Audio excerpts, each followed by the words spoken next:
நாய்க்கு எதமா புளிப்பாக சாப்பிடணும்னு தோணுச்சுன்னா யோசிக்காம இந்த கத்திரிக்காய் தக்காளி எல்லாம் சுட்டு சூப்பரான கத்திரிக்காய் கடையில் செஞ்சு ஒரு வாய் சாப்பிட்டு பாருங்களேன், அவ்வளோ அமிர்தமாக இருக்கும். சரி வாங்க இப்போ இதை எப்படி செய்யுதுன்னு பார்த்துடலாம்.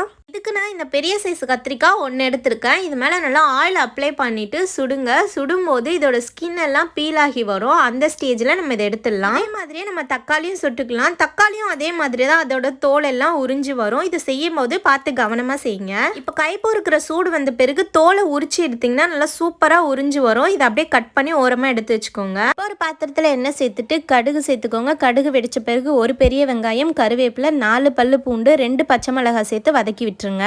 வெங்காயம் நல்லா வதங்கின பிறகு நம்ம எடுத்து வச்ச கத்திரிக்காய் தக்காளியை சேர்த்துக்கலாம். இது கூட உப்பு சேர்த்து நல்லா வதக்கி எடுத்துக்கோங்க. கூடவே நெல்லிக்காய் சைஸுக்கு புளியை கரைச்சி சேர்த்துக்கோங்க. புளியோட பச்சை வாசனை எல்லாம் போய் சுண்டி வந்துச்சுன்னா சூப்பரான கத்திரிக்காய் கடையல் ரெடி. இதோட நாளைக்கு பார்க்கலாம். டாடா பாய்.